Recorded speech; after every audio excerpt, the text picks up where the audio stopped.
Dámy a pánové, vítám vás u našeho historicky prvního podcastu Na klid, kde jsme si s Robinem tak asi 3 týdny zpátky sedli a řekli jsme si, že by bylo dobrý udělat nějaký obsah o trošku vážnějších tématech, o tom, že taky není život na internetu jenom všechno sranda a všechno krásné věci a hry a že je potřeba taky trošku v klidu probrat vážnější témata, které jsou důležitý a o kterých se třeba tak moc nemluví. Takže tě tady vítám a jsem rád, že jsme to takhle spunktovali. Marťas, děkuji moc za pozvání, lidi, všechny vás zdravím a vítejte. Ano, dneska s Marťasem máme velkou premiéru, tak pojďme na to. Je to trošku jiný asi styl streamu, než jste zvyklí, protože my si to chceme spíš dělat podle jako segmentů a podle témat, čili není to, že prostě budeme. I když možná tvoji diváci jsou na to trošku víc zvyklí, že prostě ty máš vlastně, že vždycky od 6 učím češtinu, od půl 7 matiku a že to máš jako vyrozený. To je ta učitelská naučenost, že? Jasně. To je ta rutinka prostě. Jo, takže to třeba jakoby naši diváci z Vrum Vrum podcastu z Formulí, tam spíš tak jako skáčeme 5. přes 9, zkoušíme prostě různé věci a bavíme se zrovna o tom, co nás napadne. Tady to bude asi trošku víc strukturovaný, protože vždycky na každý to úterý, který budeme ten podcast mít, tak chceme mít nějaký jako nosný téma, který tady probereme víc do hloubky. Dneska tady máme vlastně téma nějakého plánování budoucnosti pro mladý lidi, hledání si nějakého vlastně snu, nějakého cíle, nějaký cesty a rozhodli jsme se prostě to udělat takovejhle jako širší prostě tematický koncept, nebo jak bys to nazval? Přesně tak. Tady ta tematika, nebo respektive to, co budeme vést, je asi to, na co jste se ptali celou tu dobu. Na to, na co vlastně nebyl úplně čas, protože samozřejmě jsme tryhardili, že jo, ty přijímačky, tu maturitu a celkově tu školu, aby jsme dosáhli toho úspěchu, tak ale mnoho lidí, mnoho z vás se mě ptalo třeba v osobní zprávě na Instagramu spíš na takové ty osobní věci, na to, co úplně tak nevidíme, to, co je vlastně za oponou. A proto vás máme. Proto máme live chat a my ho tady vidíme, že jo, proti sobě. Tady jsme strašně rádi, když nám budete i pokládat ty otázky k tomu danému tématu, protože my na ně můžeme fakt dobře zareagovat, myslím si objektivně a hlavně si myslím, že jsme 2 kluci, kteří už něco zažili, někam se dostali a myslím si, že k tomu máme co říct, no. Je to tak, ještě co se týče záznamu, protože už nám tady píšete i v chatu, jestli nějaký záznam bude, tak celý záznam bude na klid YouTube, který vám tam linkneme potom na storíčkách, na Instagramu, všude, abyste věděli, bude to celkově na YouTube zdarma pro všechny, abyste se na to prostě mohli podívat, protože jsme se shodli na tom, že tady to nejsou témata, které by měly být vlastně uzavřený za nějakou paywallou, že to je něco, tak, co by lidi prostě měli slyšet a měli by. Ale OF verze na Hero za 250 €, to si neřekl. No jasně, ježišmarja. Pardon, jenom jako kdybyste chtěli vidět ještě jinou verzi, tak na Hero 250 € s Marťasem se šápnem. Ale to je jenom tak jako mimo téma. To ale bude až po tom livestreamu teďkon. Takže pohoda. Každopádně začněme s nějakou jako otázkou, kterou bychom to vykopli a to já jsem si tady udělal nějakou jako osnovu, nebo prostě říkal jsem si, že chci probrat ty témata postupně, tak možná to otevřu otázkou, jestli si myslíš, že je možný si naplánovat vlastně svoji nějakou budoucnost, protože já jsem nad tím vlastně přemýšlel, že když mi bylo prostě třeba 18 nebo 15, tak jsem měl jako nějaký plány, jenže jako od té doby, co se všechno v mém životě třeba měnilo, tak to bylo vlastně strašně turbulentní a teď si vlastně nejsem jistý, jestli je to vlastně možný. Jo, rozumím. Já si myslím, Marťas, že naplánovat se dá to, jaký ty budeš. Nedá se úplně naplánovat ta životní událost, nedá se naplánovat, jestli z tebe bude kosmonaut, anebo jestli budeš výborný influencer, anebo jestli budeš třeba jako ty moderovat formuly a prostě bude to tvůj koníček, nebo zároveň i práce.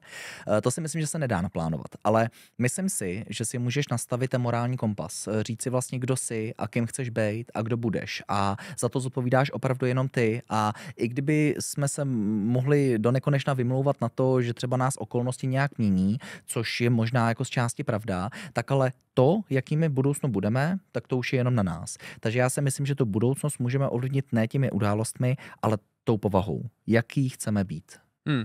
A třeba ty u tvýho vlastně jako učení, ty ses vlastně z nějakého normálního učení, řekněme, tradičnější cestou, ses vlastně potom dostal do učení, který tady nikdo v Čechách vlastně nedělal.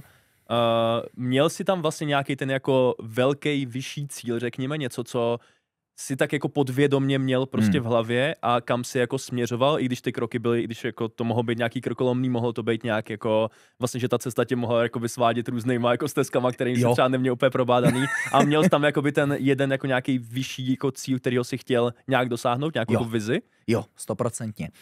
Já jsem ani jako minulosti, jak už jsem i říkal jako mnoha fanouškům, já jsem nebyl dobrý student, takže jako pro mě bylo těžké mít nějaký jakoby vyšší rozhled. Já jsem vlastně už od školy si moc jako nevěřil, co se týče nějakých vědomostí, na vysvědčení jsem měl 3, 4, kašlal jsem na to, takže bylo hodně těžké jako v sobě hledat nějakou sebedůvěru, že něco jako umím, že jsem v něčem jako dobrý, že v něčem vynikám, protože spíš jsem ze školy byl navyklý, my toho řežábka jako srazíme, jo, spíš jako mu ukážeme, co neumí všechno.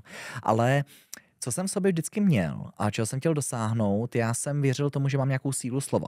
A většinou, když jsem mluvil, tak lidi třeba stichli. Většinou, když jsem něco řekl, tak to lidi zajímalo. A já jsem to už cítil odmala a chtěl jsem tady tu sílu slova využít nejdřív v tenise, protože samozřejmě jsem měl takový ten sen, že budu Nadal, Federer, to je jasný odmala, prostě už ten Wimbledon, už jsem se tam viděl, že jo. Takže samozřejmě tohle to bylo pro mě takový ten prvotní sen, takový ten dětský sen, že budu jako světový tenista.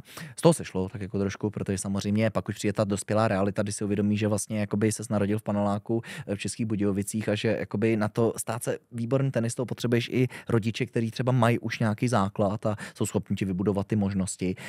A tenis je opravdu jeden z nejdražších sportů na světě, takže je to těžký jako začít samozřejmě tady jako a vybudovat se. Takže jsem jako celou dobu směřoval spíš k tomu, že bych sílou slova někoho ovlivňoval. No a to se stalo tak, že vlastně jsem začal ovlivňovat studenty, že jsem začal ovlivňovat mladší generaci a lidi k tomu, aby prostě se chovali spořádaně, dobře a aby taky dosáhli svých snů.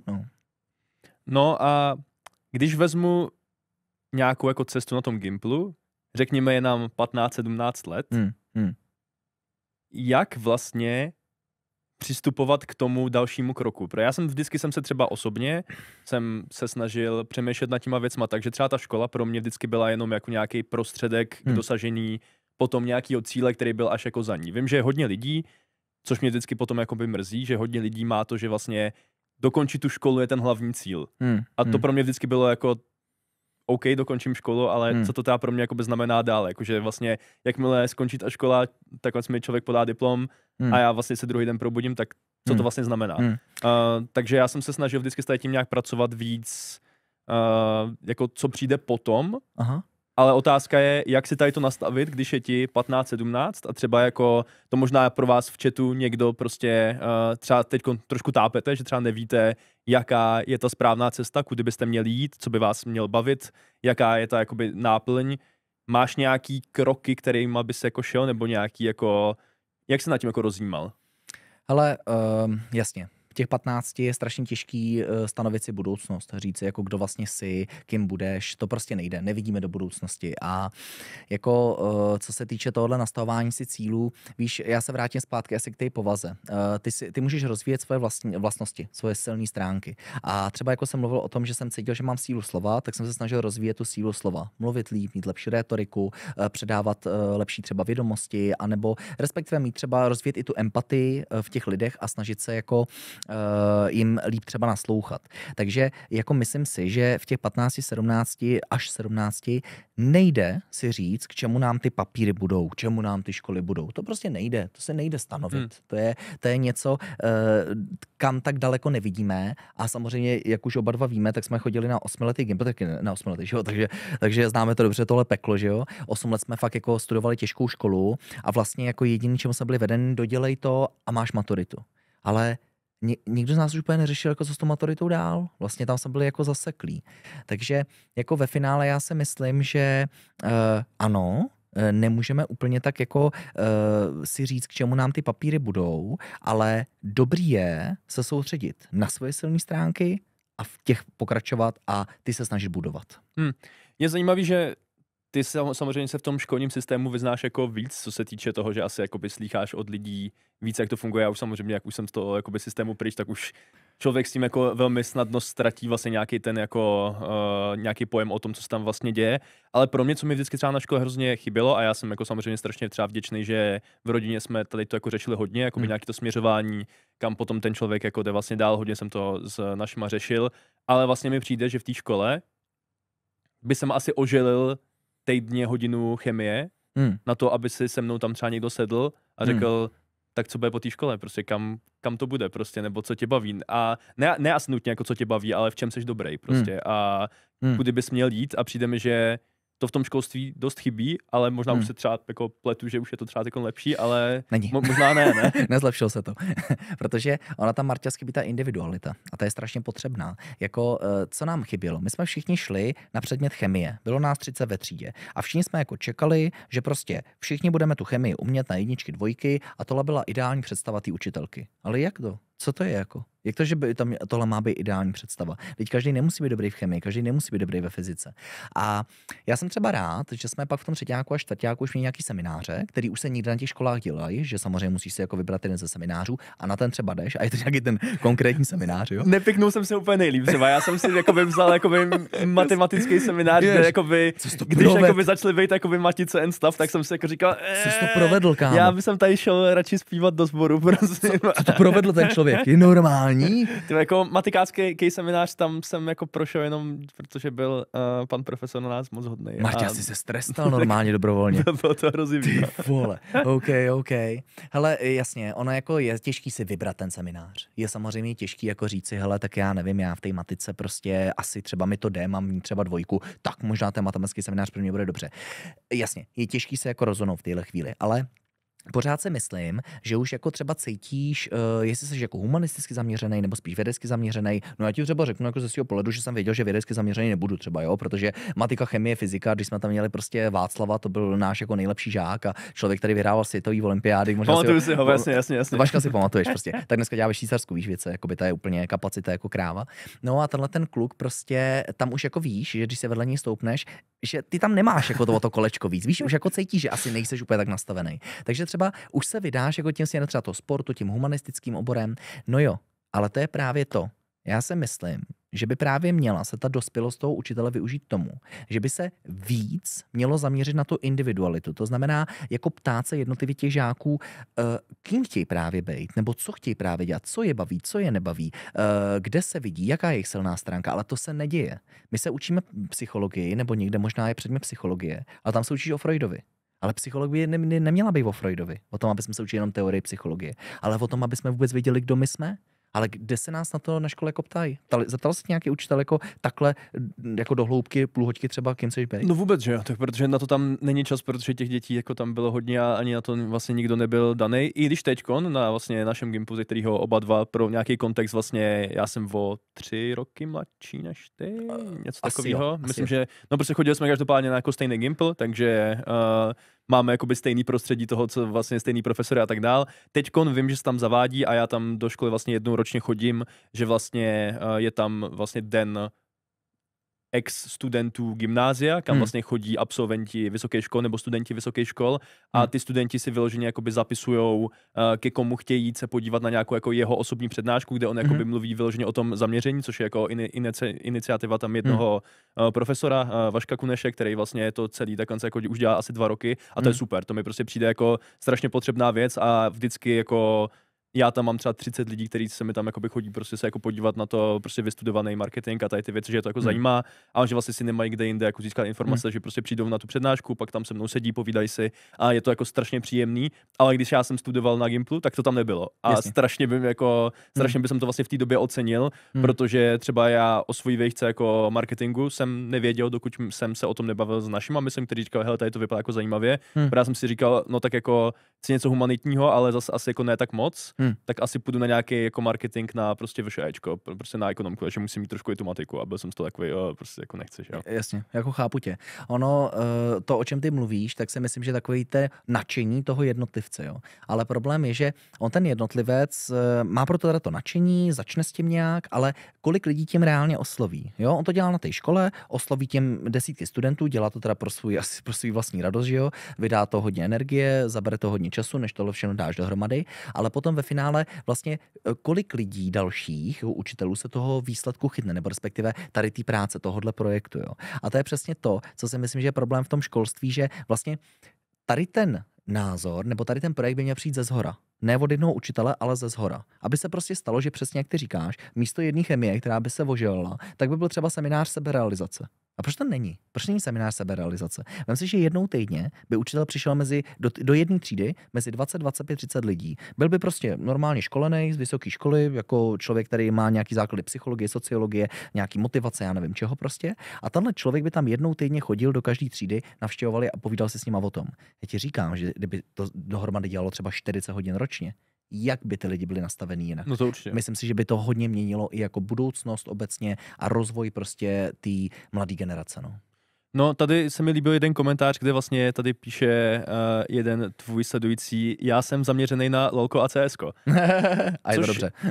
Což je naprosto v pohodě, ale tady jako chci říct svůj tady jako osobní k tomu příběh, protože já jsem byl taky zaměřený na jako LOLko a vlastně jsem si z toho udělal svoji skoro full-time práci. Ne, že by jsem to streamoval nebo hrál profesionálně, ale prostě organizuju streamers clash, dostal jsem se do prostě Mastercardího programu, kde vybrali 10 lidí z celého světa, aby prostě se jezdili koukat na finále Worlds, aby jsem byl prostě v Koreji se podívat a takovéhle věci. Jenom tím, že mě to jako bavilo a věděl jsem, že jsem v tom jako dobrý, že ne, že jsem dobrý, že klikám dobře a že jsem prostě challenger level prostě hráč, ale věděl jsem, že o té hře vím hodně, baví mě to komentování okolo toho, baví mě ten ekosystém a chápu, jako kam ta hra směřuje a díky tomu prostě s Filipem můžeme dělat prostě streamers clash a můžeme dělat takovýhle krásný jako lolkový eventy a bylo to jenom tím, že přesně jsem byl zaměřený na lolko, CSko a nerdský věci, které samozřejmě jsou velmi ostrakizovaný, bych řekl, že jakoby v té škole. Naštěstí já jsem měl svoje jakoby nerdský kamarády, se kterými jsem to mohl zvládat, ale věřím, že jakoby na jiných školách třeba, jako kdybyste řekli, že se, já nevím, díváte na anime nebo že prostě jenom hrajete nějaký jako divné věci, tak prostě budete za to dostávat extrémní bídu, takže jako zaměření vlastně na hry jako why not, ale pak si musíš ale najít jako, co je ten jako další krok. Je ten další krok, jsem tak moc dobrý, aby jsem hrál na prostě evropský lize, jsem dost dobrý na to, aby jsem si udělal vlastní turnaj, jsem dobrý, aby jsem byl komentátor, aby jsem byl content creator. Je tam to hodně, no. Jasně, je samozřejmě těch cest je hrozně moc. Já bych tady ještě narazil na Láďu Henryho. Já jsem zaměřený, že absolutně nevím co a jak, těžce Lost in Reality, možná grafika, mrk. Hele, já si myslím třeba Láďu, že tohle je krásný příklad, co tady Marťas vlastně řekl. Marťasovi jste mohli krásně vidět zápal. Zápal pro tu věc, zápal pro to, co dělá. A ty si jako začal opravdu přesně, jo, něco si znal, něco si vybudoval a to ti dalo nějaký další možnosti. Ale díky čemu si dostal ty další možnosti? Díky tomu zápalu, díky té motivaci. A já si vlastně ve finále myslím, že my jako nemůžeme přesně si jako nalajnovat tu cestu a říct si tak a je to tam a teď přesně to bude takhle a za týden se stane tohle a za měsíc se stane tohle. To bychom byli jako naivní, to bychom byli hlupáci, kdybychom tohle říkali. Ale myslím si, že ten zápal nám pomáhá opravdu jako otevírat další dveře a hledat ty cesty úspěchů, aby jsme se třeba dostali tam, kam opravdu chceme. A podle mě ten zápal je to nejvíc, Matěs. No jako souhlasím s tím, no a tady přesně taky další komentář. Já jakožto vyučený kuchař už 7 let vařím v jedné restauraci na vesnici, kde nám jezdí spousta lidí, už během školy jsem věděl, co chci dělat a dále vím, že mě to vaření pro lidi baví a že je to moje zaměření. A to je krásný, to je určitě ten jako. To si myslím, že je ten jako ideální stav, kdy člověk už vlastně během té školy si najde jako tu vášeň a už jako může rovnou tam směřovat, ale ne vždycky to tak vlastně je, že jo? Ne vždycky se ti povede to, že prostě si tu vášeň už najdeš takhle jako v útlým věku, řekněme, nebo že prostě tady přesně píšete jako baví mě tancování, ale nevím, jestli to reálně jako využiju a to je jako těžký, no, prostě, že potom jako jsou tam ty kroužky, který člověk dělá a do kterých třeba ty si taky věnoval extrémně času, že o tenisu a prostě věcem okolo toho a pak vlastně teďkon to můžeš využít k něčemu, ale taky vlastně to zaměření, kterému ty jsi tam do toho extrémně času, tak teďkon to asi jako ve svým běžný jako pracovní vlastně nějakým dní úplně nepoužíváš. Jasně. Ono jako, víte co, to neznamená, že když něco jako v životě děláme, že vždycky to musí mít nějaký jako úžasný využití, že hned to musíme nějak proměnit v úspěch nebo v nějakou odměnu nebo v nějaký zisk, jo. Přesně, ty jsi řekl, že jsem hodně času obětoval tenisu. A jo, ano, nejsem dneska světový hráč, dneska bych asi Federera bohužel jako neporazil, ani bych asi ten Wimbledon bohužel jako nevyhrál, ale proč ten tenis hraju? Proč ho dělám? Ne kvůli tomu, že hned čekám, že z toho bude odměna, úspěch, ale kvůli tomu, že ve mně bude disciplínu, že ve mně bude nějaký morál. Dělám ho proto, abych třeba, nevím, tady se vešel do toho křesla, naštěstí se zatím vejdu, jo, a tak dále. Prostě ty věci, které děláme se zápalem, tak nám něčemu pomáhají. A já si myslím, že dneska největší ztráta času je věnovat čas něčemu, kam vás to fakt netáhne, kde prostě ten zápal necítíte, kde opravdu dochází k tomu, že třeba děláte něco slepě, jenom kvůli třeba příkazu někoho, anebo protože prostě jednoduše nepřemýšlíte o tom, proč to děláte. A to si myslím, že je nejhorší. Dělat něco bez zápalu. No ale pak tady máš zase jako ten druhý opačný extrém a to je, že máte zápal do hodně věcí najednou a nebo jdete za nějakým jedním cílem, ale pak si myslím, že je strašně těžký poznat, kdy už ten cíl je potřeba nechat bejt. Jasně. Kdy je ho potřeba opustit. Protože i to se občas stane, že prostě člověk pořád pro to aspiruje, pořád se snaží jako něco a ono to prostě pořád nejde.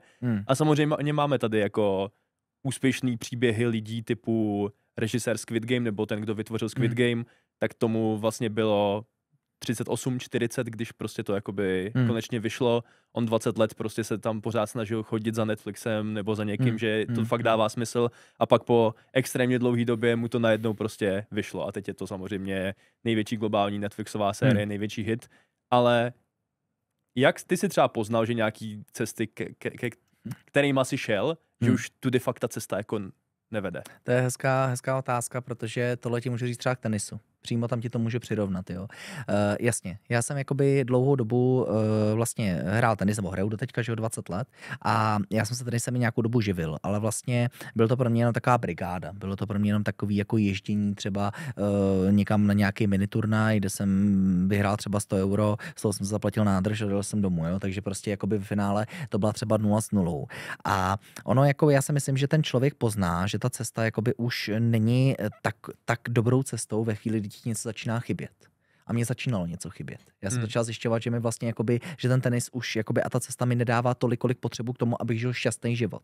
Takže tam si myslím, že je dobrý vždycky si uvědomit, dokdy se tou cestou vydat, do chvíle, dokud nám opravdu nic nechybí. Třeba ten režisér toho Squid Gameu určitě třeba jakoby něco režíroval, něco se mu třeba nedařilo, ale nestalo se, že by třeba došel domů a neměl třeba střechu nad hlavou. Prostě ty věci nějakým způsobem měl, nějak fungoval, nějak pracoval a tím pádem ani nemusel mít třeba nad sebou takovej tlak, že když si budoval nějakou tu cestu, takže by mu něco vyloženě chybělo, že by vyloženě tratil. Takže určitě jako to první, co by si člověk měl nastavit, měl by se snažit zajistit tak, aby se v životě cítil šťastný.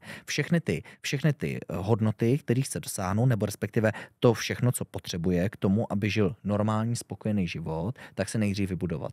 Aby potom s klidnou hlavou si mohl budovat tu cestu, která není jistá, ale když nevyjde, tak se nemusí bát toho, že ta cesta nejhorším schoří. Tak půjde jinou.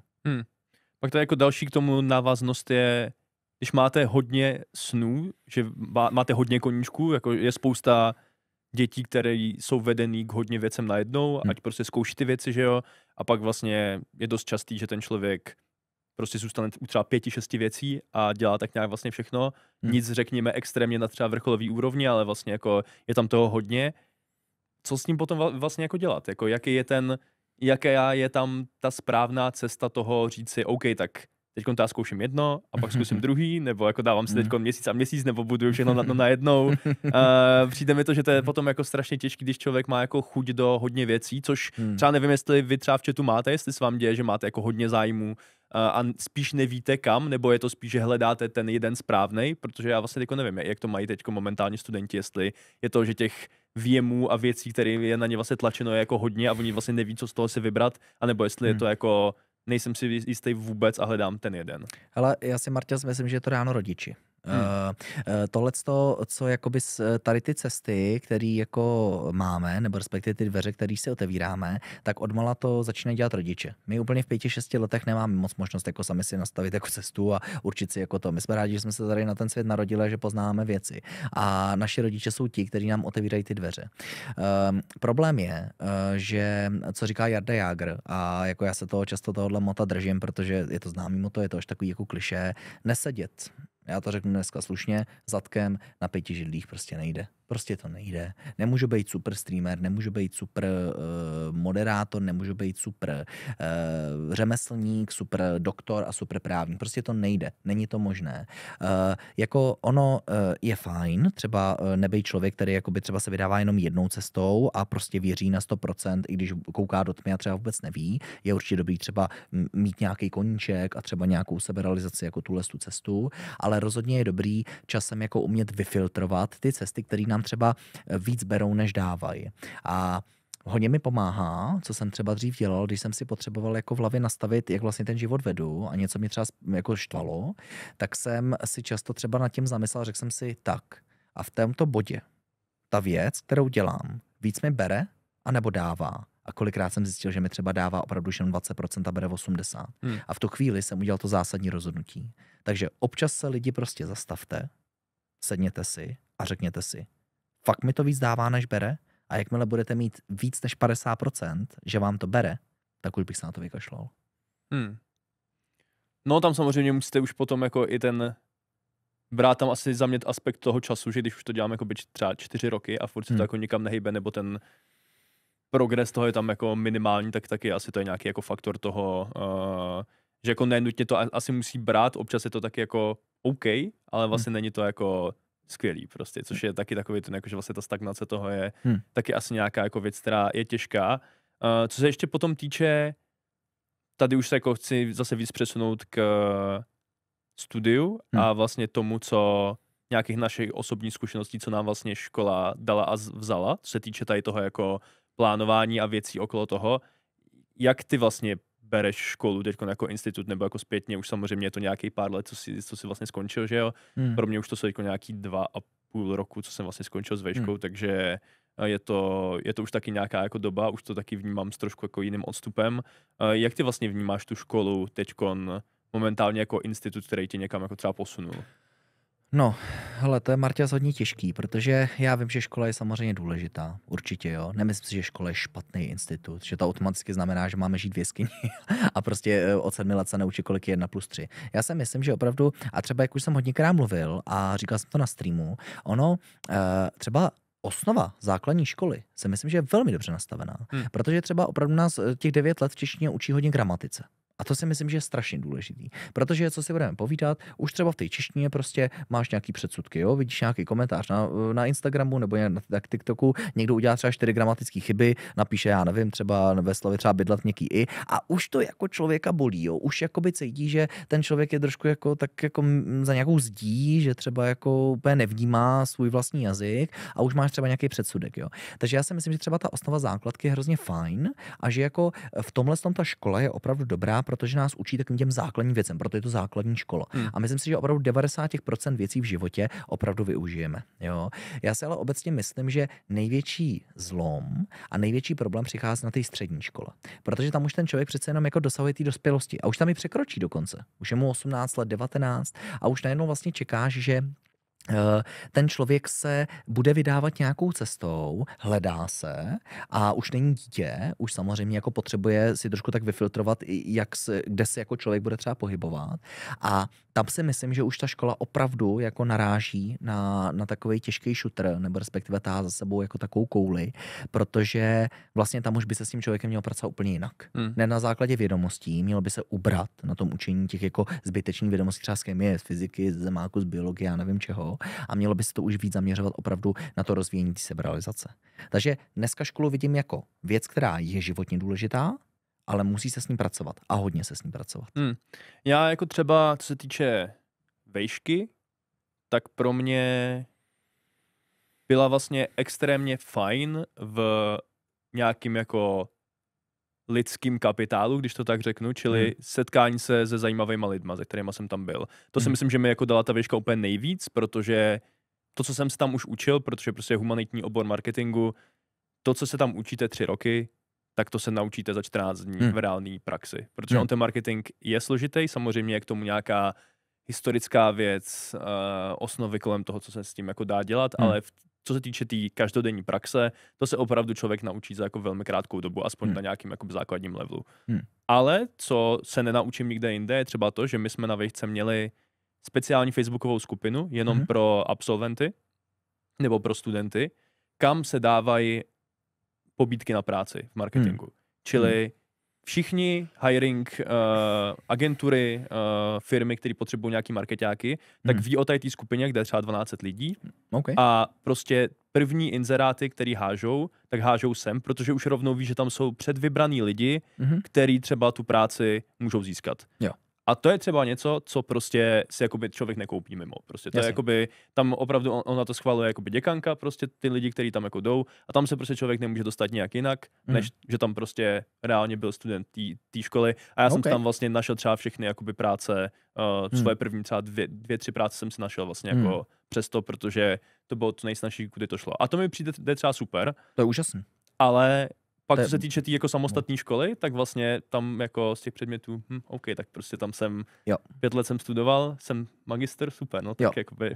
Jo, hele, jako takhle, to školství má světlý body, 100%. Třeba ty si vyzdvihnul jeden z těch světlých bodů a mně přijde, že je to fajn, že už dneska jakoby to školství se začíná v nějakých směrech jako odvíjet tak jako tím moderním směrem, ale bohužel mi přijde, jakoby, že tam jsou zatím tak velký mezery, který nikdo neřeší, který zatím nikdo nedokázal, do kterých nikdo nedokázal s ním jako vstoupit do těch hlubokých vod a začít něco řešit, začít něco jako měnit k obrazu svýmu, nebo k tomu lepšímu obrazu. A já si myslím, že je teď hodně podstatný, aby takhle, vím, že třeba úplně z toho jako, z toho, nebo jak bych to řekl, z vyšších vod bude tykon těžký, jako aby se rozdávaly nějaký rozkazy všem středním školám, co mají jakoby dělat všichni ty učitelé a ředitele. Je to takový pořád jako hodně v řetězech a takový těžký, jo. Ale pořád si myslím, že pokud těch jednotlivců, který mají zápal pro tu práci, bude čím dál víc, tak si myslím, že je reálná šance, že tady ty mezery už se zaplní, že opravdu jakoby přesně jako třeba se založila ta skupina na té vaší vejšce. To je bomba. To je prostě něco, co by mělo být na každé škole teďkon. Jo? Co by prostě se mělo dít. Měla by být taková uzavřená skupina. Měli by ty lidi dostávat ty možnosti. Protože většinou si vem, že, jak si přesně ty řekl, jsi magistr, si říkal, viď? Byl si hozený do vody a s tím magistrem se třeba zblázní. Jo? Ale nikdo ti neřekne, co s tím magistrem máš reálně dělat. To jsi musel vybudovat ty sám. No já jsem hlavně jako věděl, že díky tomu, že ta škola byla víc jako prakticky zaměřená, řekněme, že to studium samotný nebylo tak těžký a byl tam vlastně řekněme peer pressure, prostě, že ty spolužáci, když člověk v prváku prostě po zimním semestru neměl nějakou práci někde, tak vlastně působil divně. Yes. Protože všichni ostatní už vlastně pracovali, nebo si ty práce nějak hledali a bylo velmi snadný potom jako se vlastně do toho dotlačit, že to okolí tě vlastně tak jako by pořád pinkal jako to, tak co tvoje práce, už jsi něco tak jako vybrala a ty jsi jako říkal, takže, ale vlastně to mi hrozně pomohlo, takže já díky tomu, že vlastně takhle byla ta škola vedená, tak já jsem vlastně vyšel z toho magisterského studia z 5 lety praxe vlastně mimo studia, že prostě jsem měl 5 let praxi v práci. A měl jsem už prostě za sebou nějaký projekty, měl jsem za sebou nějaký věci, ale zase to je jako strašně unikátní k tomu přístup a myslím si, že to jako není vůbec na žádných jako jiných výškách jako běžný. A přijde mi to, že to je potom vlastně strašně těžký jít, pokud člověk není jako vědecky zaměřený, tak se mi zdá, že jako jít do toho jako praktického světa jenom s tou školou bez nějaký extrémní praxe z reálného pracovního trhu, tak to mi přijde, že je prostě hrozně jako náročný. A pak je člověku vlastně 26 a jakoby je to vlastně jeho první rok, kdy něco vlastně zkouší, že jo? A je to vlastně jako kdyby člověk přišel do prváku na Gimplu, akorát, že je to reálný život. A furt si nováček, že jo? No jasně. Hele, já ti naprosto rozumím. Já dám třeba za příklad svoji ženu, když tak zdravím Šárinku. A ta právě dostudovala architekturu. A člověk si řekne, tak, je to tady. Dostuduješ architekturu, bude z tebe Ink Arch, je to tam prostě, ať navrhovat ty baráky. Tak. A najednou prostě mi Šárinka řekla, no, a já vůbec nevím, jak fungují stavební materiály. Já vlastně nevím, jestli lepší tam dát cihlu, nebo to dřevo, jak to dřevo funguje, jestli je lepší tohle dřevo, nebo tamto dřevo. A najednou zjistila, že jí to nedal ten Gimpl, ale že jí to dala stavárna, střední škola. Jenže tam ona nechodila.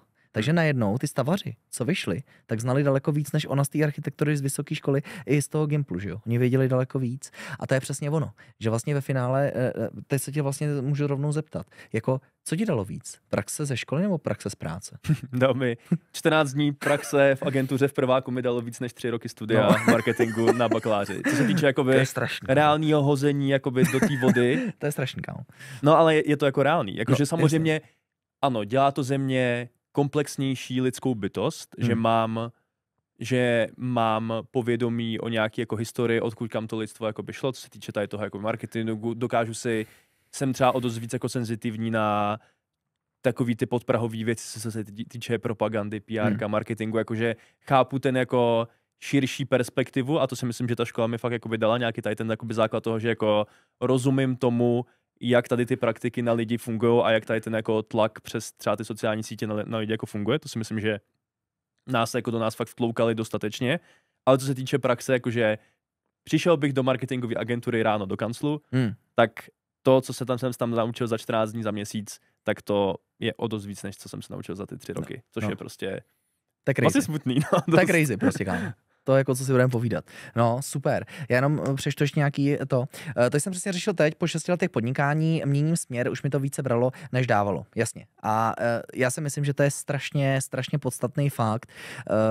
Jako mnoho třeba studentů se mě jako často ptalo, Robine, teď jako upřímně, řeknu to úplně na 100, teďko jelikož jsem vlastně se dostal do Forbes a byly tam vidět nějaký jako roční výdělky, tak se mě často jako lidi třeba na Instagram ptali, Robine, já to chci taky jako dosáhnout, jo, jak je to jako možné, jak to třeba můžu udělat. No, já si myslím, že právě tím, co třeba tady Dan zmínil, prostě vybrat si ty cesty, které nám více dávají, než berou. A tam si myslím, že je ta největší a taková ta nejvíc reálná šance dosáhnout toho úspěchu, dosáhnout třeba i nějakého takového výdělku, který ten člověk jako si představuje. Protože, víš co, se zápalem, a to už znova se vracím tomu stejnému tématu, s tím zápalem se ti otvírají ty dveře. Takže jako tohle si myslím, jako, že je taky jako hrozně důležitý si uvědomit. Nemlaďte hlavou o zeď a prostě dělejte věci, u kterých cítíte, že víte, proč je děláte. To je prostě hrozně důležité. To bych zase mohl vidět já, jak taká čárinka brnkne. No jasně, přesně tak. A třeba to bych jenom chtěl ještě tady dodat, Kunder, a.k.a. Ondra, je kominík. A je to prostě člověk, který je hrozně šikovný. Dělá jako koníček, jakože dělá DJ. A Ondro, to je neuvěřitelný. To je docela wild combo. Combo. No, to je super. Ale je to krásný, mně se to strašně líbí, protože Ondro, myslím, že se dostal na Beats for Love teďko na Ostravě, nebo na Colors of Ostravě, a teď já stejně nejsem jistý na jeden z těchhle prostě velkých jakoby, akcí a dělal tam DJ a byl vybraný, že jo, prostě. To je dobrý. A já bych vám chtěl právě tady Ondro dát třeba za příklad, jo, protože Ondra prostě má dobrou práci, dobře placenou a prostě takovou, že jakoby mu nic nechybí, jo, ale tím, že mu nic nechybí, tím, že jakoby ví, že má všechno, co potřebuje ke šťastnému životu, tak si může rozvíjet ten svůj koníček. Najednou si prostě řekl, tak já budu DJem. Který časem může samozřejmě jako velmi snadno zase víc živit, než to, co vlastně dělal původně. No? A já už se těším, až Ondra bude nový Avicii. Protože prostě přesně to je ono, jo? Že prostě Ondra najednou jako bez tlaku, bez nějakého většího pressureu, může začít dělat toho DJ prostě na 100%, s tím zápalem, ale zároveň se může vrátit domů s tím, že jako se nemusí bát, ježišmarja, vyjde mi ta práce toho DJ, ten sen toho DJ, vydělám si tím nějaké koruny. Ne, prostě má tu jistotu, a tím pádem se může dovolit dělat i ty jiné cesty s tím zápalem. Ono máš vlastně ten jako základní tábor, ze kterého může vlastně vyrážet na ty expedice, což je prostě dělání jakýchkoliv jiných koníčků, jobů, věcí, které ti nemusí vycházet, ale víš, že když ti to nevyjde, tak vlastně to neznamená, že budeš spát pod mostem příští den. Přesně tak. A to si myslím, že dneska generace Z, a ne, nic proti generaci Z, lidi jste úžasní, ale chtěl bych jakoby říct, že dneska je trošku problém té zdi těch sociálních sítí, že plno jako lidí by chtělo dosáhnout těch snů. Ty jsi vlastně jaký generace Z, Marťas, ne? Dá se ještě říct, nebo už ne? Já jsem 99, takže já jsem tak jako, jo, mám trošku z obojího, takzvaně. Jasně, taky ten, přechodník. No a to je právě taky takový hezký, protože třeba ta generace Z si myslím, že jakoby žije v tom, že chce dosáhnout toho snu. A že toho snu dosáhne jenom tak, že se teda jakoby bezhlavě nechci mluvit, prostě s plným rizikem vydá na tu cestu, kde absolutně neví, jestli jim to jakoby vyjde nebo ne. Prostě si myslí, že jako po hlavě do toho musí vlítnout. Ne. Lidi, četl jsem krásnou knížku, ježišmarja, chudý táta, bohatý táta? Je to tak? Od Kiyosakiho? Jo, říkám to dobře. A ten pan Kiyosaki, který je dneska asi miliardářem, tak právě říkal hrozně hezkou věc. On sám, než se vypracoval, tak pořád chodil do práce. Chodil. Normálně byl to člověk, který bral prostě ten svůj jakoby stálý plat, který nebyl vysoký, byl jako třeba průměrný, nadprůměrný, jo. Ale prostě věděl, že musí mít nějakou stabilitu, aby to, co si rozvíjí, tak fungovalo. A to je to, co dneska se moc neřeší. Že ta stabilita je strašně důležitá. Ta stabilita ve vás vyvolává klid. A ten klid ve vás vyvolává snahu a hlavně ten zápal dělat třeba ještě něco jiného. No, tak to si třeba myslím, že je taky dobrý zmínit. A tím je to samozřejmě, ono to jako není snadný, ono je to tím vlastně náročnější, když jako člověk si ještě k té jako svojí normální práci ještě přibere vlastně tady to, co ještě aspiruje jako by dělat vedle, ale na druhou stranu potom, jako když se to daří, tak je to vlastně strašně hezký pocit, že to vlastně potom ve finále stojí za to a pak samozřejmě je potřeba už si říct, jako, kde je potřeba to jakoby překlenout tady to období, jako už tu práci tady jako nechávám, ale souhlasím s tebou, že na internetu je strašně snadný dohledat takový ty jako success stories, řekněme, prostě takový ty, jo, třeba teďkon McWrap, protože tady máme jakoby Gintera, který prostě vyhraje McWrap a najednou prostě 150 000 posluchačů měsíčně na Spotify a tady prostě kolaby, peníze, prostě a nic jsem vlastně nedělal, jenom jsem tady šel do soutěže a najednou prostě mi to jako funguje. To jo, ale jako kolik těch Ginterů reálně je, on jakoby jeden, že jo, nebo ve formuli prostě Kimi Antonelli teďkon po 10 letech nahradil prostě Lewise Hamiltona v Mercedesu, je to jeden kluk ze 100 000 kluků, který závodí na motokárách a on tam teďkon je a ta aspirace toho jako být takhle dobrý, jako je to možný, ale je to reálný? Ano, každý máme nějakou tu svoji cestu a jako samozřejmě neříkám, že nemůžete být třeba jeden ze 100 000, který hned jakoby instantně dosáhne nějakého obrovského úspěchu. Ale víte, prostě každá ta cesta je nějakým způsobem nebezpečná. Já si myslím, že tady ta cesta, o které ty mluvíš, třeba o tom Ginterovi, tak je možná víc nebezpečná než ta cesta opravdu ze zdola nahoru. Protože tady ten Ginter teďkon jakoby má všude úspěch, všude peníze, všude ty kolaby, všechny mu jdou na ruku, jenže ono to musíš udržet taky. No, nemůžeš teď rok chodit po akcích, po party, někde fetovat, mít tamhle někde levní holky a prostě žít v tom, že vlastně to takhle celou dobu půjde. Tenhle člověk naopak musí se naučit takové disciplíně, kterou nikdy v životě předtím neměl, aby dokázal udržet ten marketing, ty kolaby, dělat ty tracky, prostě mít furt ty posluchače na Spotify. A tohle je teď ta zkouška. Ta zkouška, ta výzva mu začala teprve teď. No, a to si myslím, že je důležitý. Uvědomit si, že možná lidi, kdy nezáviďte těm, co už jsou rovnou nahoře. Spíš naopak buďte rádi, že jste si něco vybudovali ze zdola nahoru, protože se na sebe daleko víc můžete spolehnout a víte, že jste si to vybudovali vaší silou, ne nějakým štěstím. No a myslím si, že tam je taky velký rozdíl v tom, že za prvý disciplína a konzistence, ale taky vlastně ty lidi, kteří takhle jako raketově vystřelí nahoru, tak vlastně ten pád potom je velmi strmej a ty lidi na to nejsou připravení kvůli tomu, že třeba co se týče, pokud já nevím, jdu do reality show a najednou mám díky tomu 80 000 followerů na Instagramu, řekněme, prostě já mám jakoby nějaký velký following, spolupráce, věci. Jaká je ale potom ta moje přidaná hodnota těch sledujících, který mě sledujou, aby mě sledovali dlouhodobě? Jasně.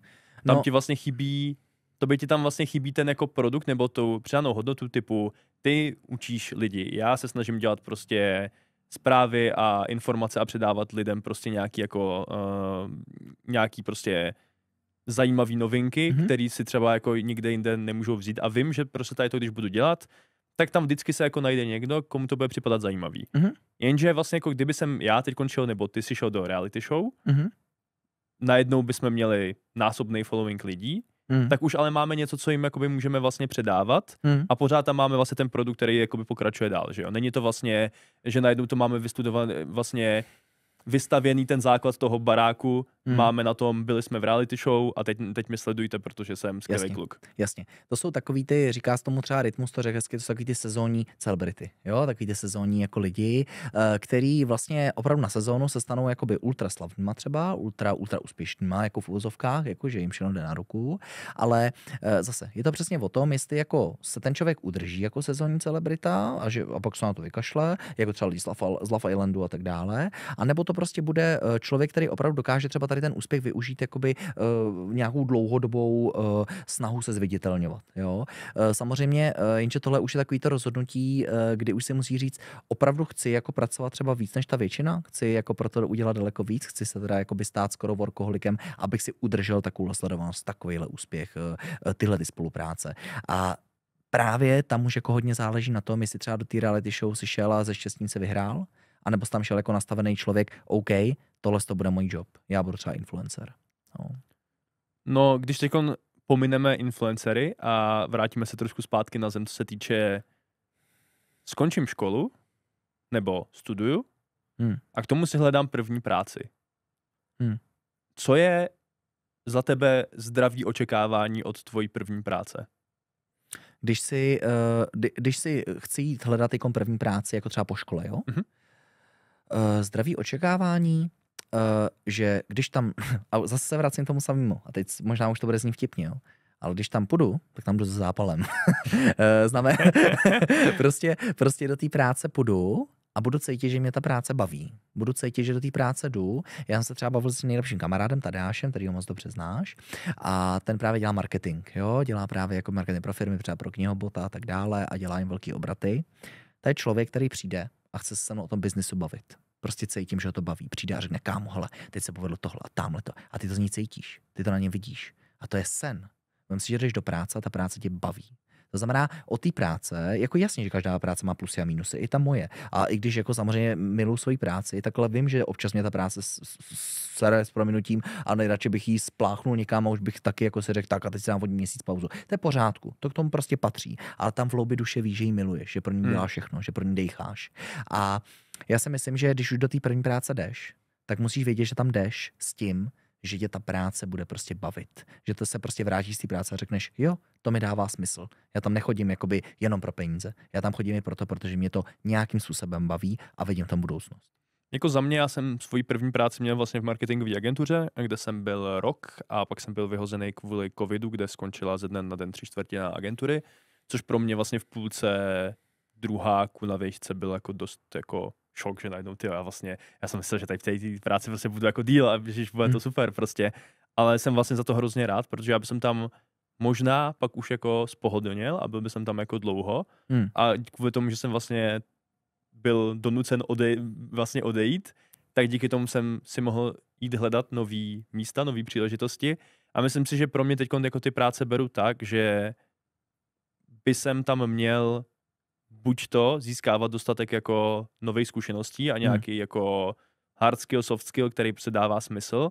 A potom, když už jako se tam vlastně nemám kam jakoby posouvat, tak si myslím, že je vždycky jako rozumný už jako se posunout, jít dál. Jako vlastně to, že vám korporáty říkají, že jsme jedna velká rodina, je největší lež, která jakoby existuje. Prostě to tak nefunguje. Vy jakmile zaklapnete dveře toho korporátu a skončíte tam, tak pro ty lidi vlastně skoro přestanete existovat. Možná si někdy zajdete na pivo po půl roce nebo něco takového, ale korporát není vaše rodina.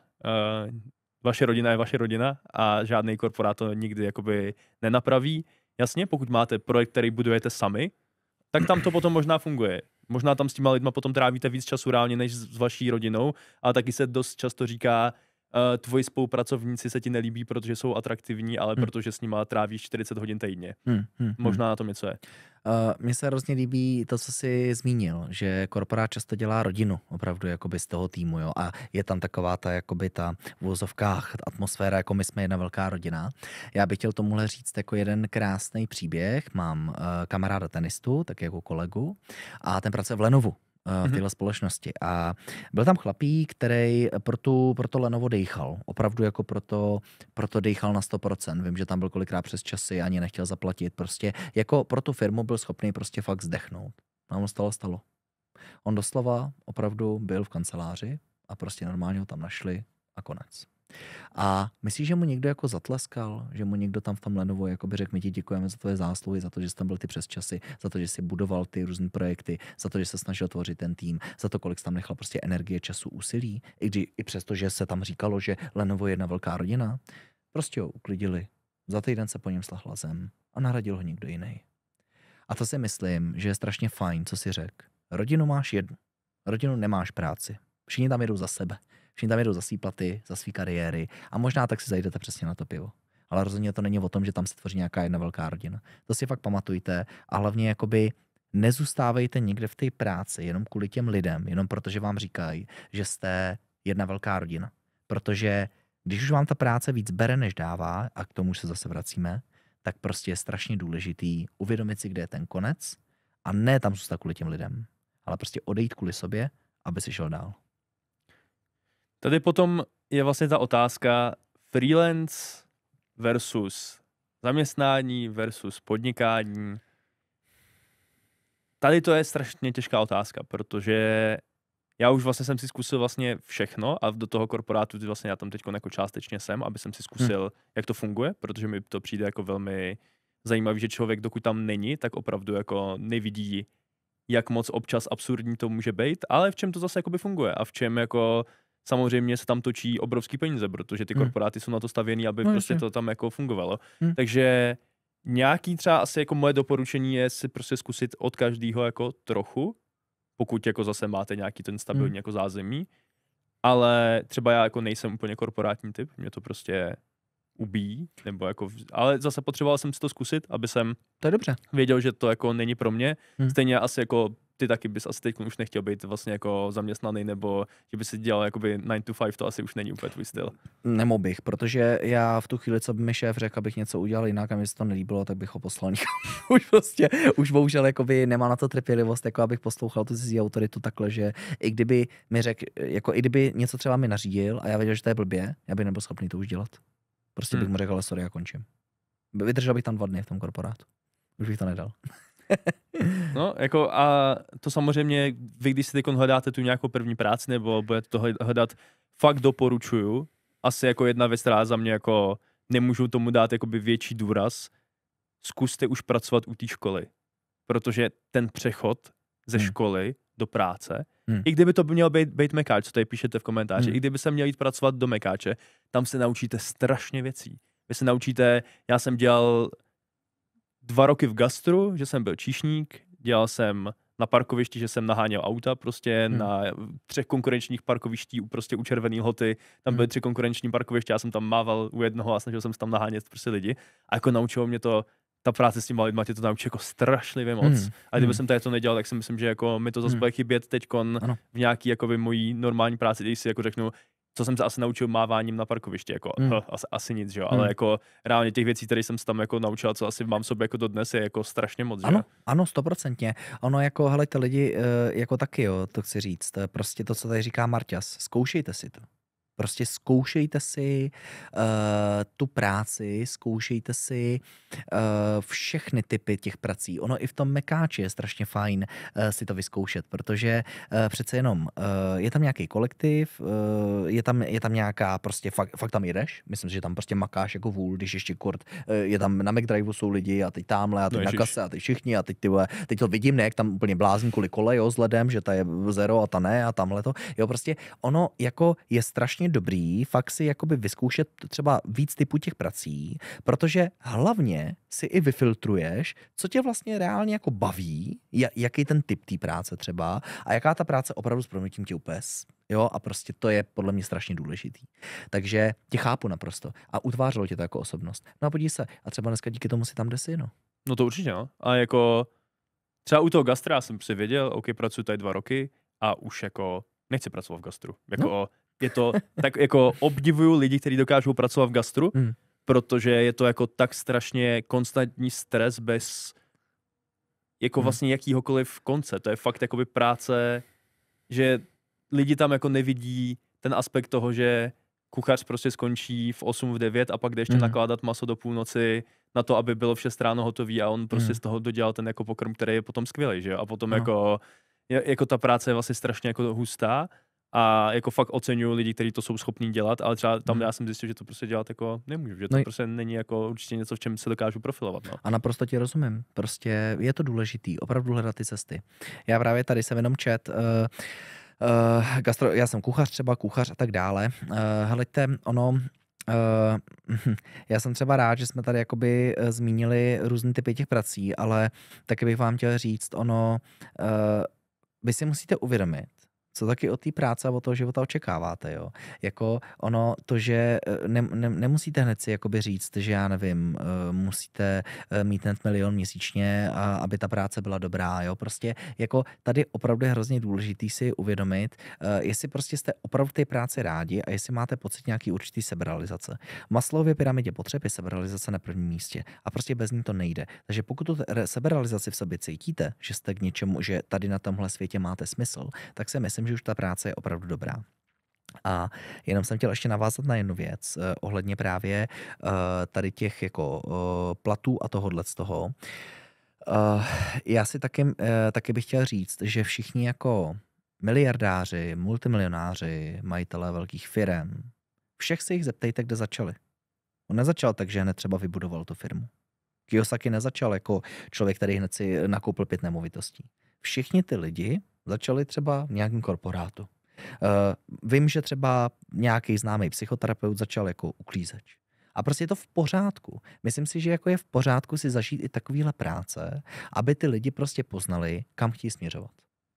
Vlastně, a hlavně bez těch zkušeností by ani tu firmu nikdy nezvládli víc, že jo? To je asi ten jako základ toho, že prostě tam je jako s tím problém, že oni jakoby nevidí, jak to fungovalo předtím, a kdyby vlastně za mnou někdo před 5 lety přišel a řekl, hele, zkus tady prostě točit videa, tak já bych řekl, no, tak jakoby, co s tím, jakoby, a musel jsem se k tomu jako nějak dostat, jo? A myslím si, že mít tam ty zkušenosti tady toho základu, který je občas jako úplně mimo, je prostě strašně důležité. A líbí se mi, jak tady máte jakoby tu konverzaci v tom chatu, že přesně tady říkáte, že práce v gastru a ve věcech, kde jste takhle zbyli, takže vás to jako hrozně moc naučilo. Ale pak je tady samozřejmě ta jako odvrácená ještě strana toho, kterou já mám tady v chatu už jako nějakou chvilku, že vůbec nemáte ponětí, co máte dělat. Což já jsem třeba nikdy jako neměl, já jsem vždycky spíš těch věcí chtěl dělat víc, než by bylo asi zdrávo a spíš jsem to musel jakoby redukovat. Ale co vlastně s tím? Co vlastně s tím, když tam není ta vášeň pro něco? Nebo ta vášeň nedává smysl, protože je to třeba věc, ze který jako se jako nedá třeba něco jako vykresat, což čemuž asi moc nevěřím upřímně, že by se jako z toho vlastně nešlo nic vykresat. To je jako kdyby jsem řekl, že z toho, že mě baví hrát lolko, se nedá nic jako vykřesat, asi dá, ale co s tím? Nesedět na zadku. Taky se mi často jako lidi psali, já nevím, co se svým životem, nebo mě nic jakoby nebaví, co s tím. Lidi, uvědomte si jednu věc, když mě bylo 15, 16, 17, 18, tak jsem si uměl namazat chleba, ne, ani ten jsem neuměl. Ani ten chleba jsem si možná neuměl pořádně namazat tím máslem. Jo, mamka měla daleko lepší, jakoby to, jo, prostě takový už byla naučená, ten švih prostě na to mazání, jo, prostě. Pamatuju si, že jsem uměl házet křídy po lidech z okna, třeba, to mi šlo výborně v 16, 17. A no, jako tenis jsem chodil jako hrát, to jako jo, jako. Ale myslíte si, jako, že jsem něco jako uměl? Že jsem jako byl nějaký jako hrozný borec, který už dělal 10 činností a věděl, co s svým životem? Prostě jako tu náplň a nějakou tu vášeň, kterou jsem našel, bylo ve 24. To nebylo jako v 15, ve 12, v 17. Takže pokud teďkon třeba, jestli můžu si dovolit přečíst ještě tvůj chat, já teď jdu do třetíku a vůbec nemám ponětí, co chci dělat. Nechci na výšku a nevím, co s tou školou do budoucna. Tak to je krásný takový dotaz. Protože ono je to, Hanulko, pořádku, že nevíš. Ono si plno lidí myslí, že je to v nepořádku, že neví. Ale je to naprosto v pořádku nevědět. Protože už jako můžeme se držet mota, vím, že nic nevím, že jo? Který jakoby je strašně moudrý a opravdu my vlastně víme, že nic nevíme a jsme všichni takový. Vlastně něco děláme, ale vlastně jako vůbec nevíme třeba, co je po smrti, že jo? Kdybychom se měli každýho zeptat, tak nám nikdo na to neodpoví. Takže vlastně plno toho nevíme. A je to v pořádku nevědět. Ale pokud chceme zjistit, co je naše vášeň a pokud chceme podle mě se jednou jako vydat nějakou správnou cestou, tak si myslím, že je strašně důležité nesedět na zadku. Prostě zkoušet ty věci. A Marťas o tom krásně mluvil. Vyzkoušet si ty práce. Jít do toho korporátu, jít do toho mekáče, jít si uklízet, jít na podnikání, dělat támhleto, tohleto. Protože to je, už není sezení na zadku, to už je určitá seberalizace a vy hledáte ty cesty a ono se to chytne. Ono tam něco najdete. Myslím si, že další důležitá věc je vlastně od toho neočekávat instantní finanční zisk. To si myslím, že je věc, která jako je vlastně těma jakoby alfa motivátorama strašně vlastně jako zveličovaná na internetu a ten jakoby pseudo úspěch je strašně snadno viditelný, když se jakoby půjčíte limuzínu, natočíte z toho 5 reelsek, jak jakoby máte spousta peněz a potom vlastně zjistíte, že ta realita je trošku jiná, ale pro hodně lidí to může být třeba, že si říká, ty vole, to bych jako, taky bych jakoby bral prostě limuzínu. Já vám třeba řeknu svůj osobní příběh, kdy jsem v druháku na vejšce jsem začal chvilkově pracovat pro Michala Nesvadbu, pro Michala z kouzelní školky. Fakt? Kde jsem mu prostě pomáhal s nějakým marketingem, s nějakýma těma věcma, dělal jsem prostě pro to pár věcí a já jsem říkal, já to udělám zadarmo, je to v pohodě prostě. Já to, protože jakoby je to pro mě dobrý zářez do jako CVčka, přijde mi to zajímavý. Protože jsem se bál, že v té době, že by jsem třeba jakoby tu práci jakoby neměl. Ale říkal jsem si, radši budu mít zkušenosti. Dal jsem do toho pár desítek hodin celkově jakoby v rámci té spolupráce, ale jakoby bral jsem to jakoby v školu. Okay. A on říkal, jo, jež dobrý, super, to je úplně jako v pohodě, ale počítej si hodiny, my ti na konci prostě pošleme nějaký peníze. Já jsem říkal, jasně, super, dobrý. Potom, co ta spolupráce jsme stále nějak dohodli, že už to jakoby končíme prostě, protože už bylo zase potřeba dělat něco jiného. Jasně. Tak jsem mu poslal ty hodiny, kolik jsem jakoby odpracoval. A oni mi poslali na účet 1000 korun. Ne. Můžeš mi říct, kolik těch hodin jako bylo? Nebo... Třeba 50. Ne. To se nestalo, kámo. Ty vole. To mi neříkej, a ještě myslím... Jak jako? A to jim to nebylo hloupý. To je lepší ti napsat nic, kámo. Ano. Já jsem to už bylo lepší ti fakt neposlat nic, kámo. Ano, já jsem si v tu chvíli jsem si jakoby říkal... To je 20 na hodinu, kdyby mi neposlali nic, bylo by to pro mě jakoby hezčí. Kdyby řekl, jeho, tak díky za práci, bylo to pecka, dobrý, tak jsme si řekli, jasně, domluvili jsme se takhle, je to v pohodě, já jsem o toho nic nechtěl, je to v klidu. Kámo, kdyby tě aspoň třeba tu 10 poslali, aspoň tu 10. Já furt jako doufám, čím jsem starší, tím doufám, že se prostě uklikli o 1 nulu a že bych chtěl třeba poslat aspoň těch 10 000. Martěs, já mám pro tebe špatnou zprávu. Ale asi se to nedělá. Mám mu říct tu špatnou zprávu? Řekne mu to, nebo budeme upřímný? Já jako... Hele, nedá se nic, no. Já bych radši Martěs, oni se asi nespletli úplně. Oni se podle mě necvakli o to nulu. Takže přišla mi 1000 a vy jako... A to je velká škola, protože ty, když se ti stane tohle s člověkem, na kterého ty koukáš odmala, že jo? Máš tím jako to, seš u něj doma, bavíte se prostě, kecáte o všem možným, prostě jak si říkáte, že jo, v pohodě, a pak to jako dopadne takhle, tak se jako řekneš, no ty vole, hustý, ale jako zase jako byla to zadarmo škola, která mě naučila zase spousta jiných věcí. A možná tě to naučilo právě si říct tak, a kašlu na to, ani zadarmo už já nebudu, prostě protože je to moje práce a já prostě, víš co, tohle to si myslím, že bylo horší než lepší. Kdyby ti nedali nic, tak jako by řeknou dobře, tak řekl si jakoby zadarmo, tak my ti děkujeme, máš dobrou zkušenost. A bylo by to super. 1000krát lepší by to bylo. Ale tímhle vlastně ti ještě jakoby dali najevo, že devalvovali tu tvoji práci, protože si jakoby nacenili tu tvoji práci na 20 za hodinu. Vlastně ano. Což je strašný, protože ve finále jakoby, oni ti jakoby dali najevo, že tvoje práce stála za 20 na hodinu. No. To bych jim vzal ten litr, takhle bych jim to dal do schránky a řekl, polipte mi šos, vole. A normálně bych jim to tam fakt hodil zpátky, kámo, a vůbec bych si to nevzal. Fakt bych jim to poslal zpět a řekl, hele, díky. Radši ta zkušenost než tohle, jako. To je skoro potupný. Jako bylo to hustý, no, jako v té době to mě bylo třeba 20 prostě a říkal jsem si jako, no, to bylo zajímavý, no. Hele, a to bych chtěl ještě, Martě, se zmínit. Můj stříhač, kameraman, má podobnou zkušenost. On právě dělá ve fabrice a myslím si, že to byla taky jedna z věcí, která ho kopla. Přesně taková podobná, jo. Protože tohle ti tak jako schodí. Tohle ti schodí jako člověka, tohle jako devalvuje tvoji práci. A on pracoval dříve ve fabrice, jo, taky prostě vyzkoušel si tuhle práci, dělal u pásu prostě, jo, a jako fakt makačka, jo, nebo taky kouření za rohem a popíjení kafíčka z automatu, že za 5 korun. No a byl tam jeden jakoby zaměstnanec, dělal tam 30 let a prostě řekl mu, hele, já prostě dělám tady 30 let, jo, jdu za šéfem a jdu si prostě říct o zvýšení hodinovky, jako jo, prostě o 20 třeba, jo, prostě.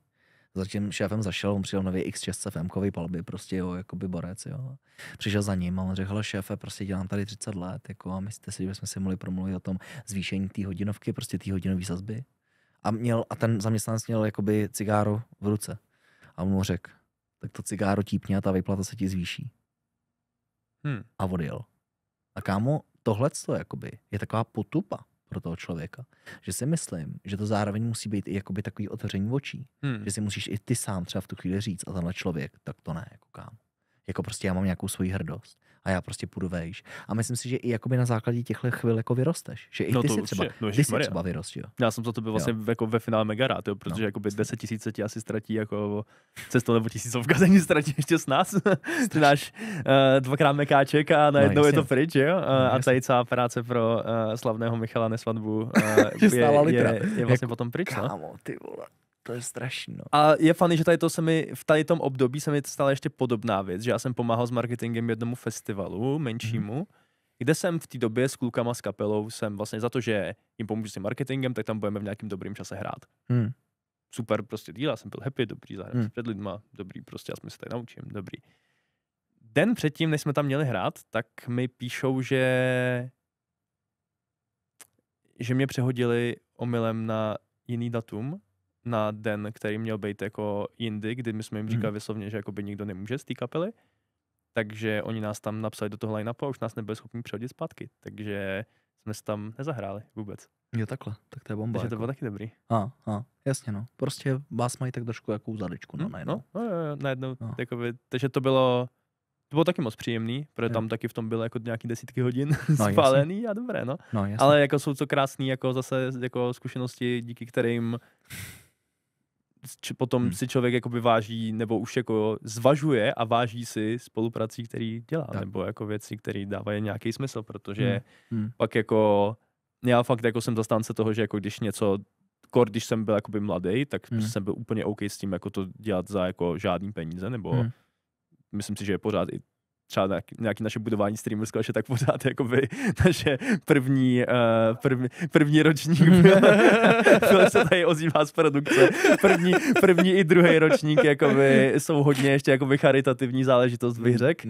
Ale prostě to děláme, protože v tom vidíme nějaký jakoby do budoucna smysl, ale pak zase potom potřebuješ mít nějaký ty spolupráce, který ti ten smysl potom reálně dají jenom v té zkušenosti, že jak moc se cítil potom jako hrozně, no. Jo, určitě. Jako, víš co, prostě já si myslím, že tohle všechno je strašně důležité si zažít a hodně často říkám na streamu, když přijde pád, je čas na změnu.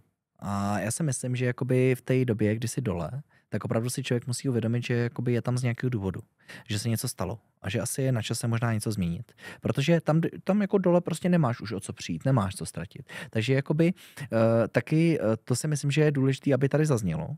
Když přijdou v životě pády, když přijdou v životě stavy, kdy jsi dole, tak nepřichází proto, aby tě život trestal.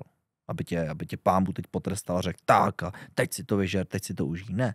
Ale prostě tady ty stavy musí přicházet, protože tohle tě formuje jako člověka, tohle tě učí se měnit. Jenže jde o to, a co si myslím, že strašně lidí právě bere ten pád jako vlastní jako velký selhání a většinou se stane, že ještě padnou takhle 100krát na tu samou chybu a nejsou schopni se z ní poučit a stojí často na místě. Takže proto lidi, co bych vám doporučil, když budete někdy dole, když se stane taková třeba situace, tak se z ní poučte a prostě viděte z ní jako lepší lidi. Protože ten pád přišel kvůli nějaký vaší chybě. Nevadí, ta chyba přišla, je to dobře, pojďme ji eliminovat, pojďme zjistit, kde je ta příčina problému a pojďme zítra vstát jako lepší lidé. To si myslím, že je taky hrozně důležitý pro ten růst. No. A ono to chce čas, jo? Ono to není hned. Není to hned, že člověka to jakoby bolí, mrzí ho to, trvá to. Ale ve finále potom, když se teď na to dívám s odstupem, tak je to jako vtipná historka. Že je to vtipná historka. Která jako, který jsem se, v té době jsem se jí moc nesmál. No, v té době jsem jako dělal, ježišmarja, to je jasně. Super. Tak mám litra, no, jasně. No, tak tady za litra si jdem dát véču, kámo, dobré.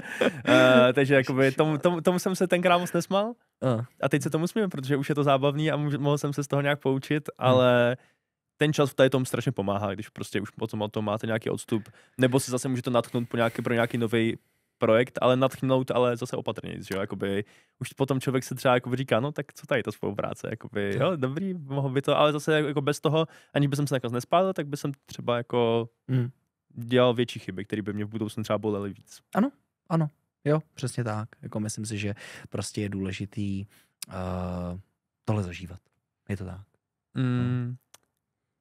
Tady ještě by jsem rád probral nějaký vlastně dovednosti, co se týče fungování do budoucna, protože si myslím, že to je jako velká věc a asi ty to řešíš na streamech víc, co se týče vlastně jako mladších studentů, třeba jako s AIkem a nějaký jako nejistoty práce a vůbec třeba jako samotný existence různých jako zaměstnání. Jak jako ty vlastně vnímáš tady tu jako problematiku? Dám se příklad sebe rovnou a vezmu to rovnou jakoby asi na svým příkladu. Mnoho studentů se mě třeba ptalo, Robine, až třeba AI jakoby dojde nějaký jako úrovně, třeba že nás bude něco naučit, tak bude třeba práce učitele potřebná? A já říkám, jo, strašně moc. Ale nikdo jako nechápal moc proč, jako co je vlastně, jak to, když přece jakoby to AI mi řekne, jak se vypočítá rovnice, tak čemu jakoby já budu platný jako učitel, když vlastně řeknu jakoby tu definici. No, musíte si uvědomit jednu věc. To učení třeba, ta práce, není jenom o té vědomosti. ale o té empatii, o tom, jaký předáš těm lidem. Protože jakoby ono se na to taky musí člověk soustředit. On to taky člověk musí jako na to dávat pozor. Ono to není jenom o tom, jakoby, že tak já se tady naučím jednu rovnici, protože mi AI vysvětlil. Ale prostě 1,5 hodiny dávej ten pozor a udrž tu pozornost. A čti si 1,5 hodiny třeba s AI nějaký psaný text. A to je přesně ono, že jakoby v dnešní době umělé inteligenci chybí zatím, zaplať pánbu, empatie. To znamená ta lidskost, ten přístup. Zatím.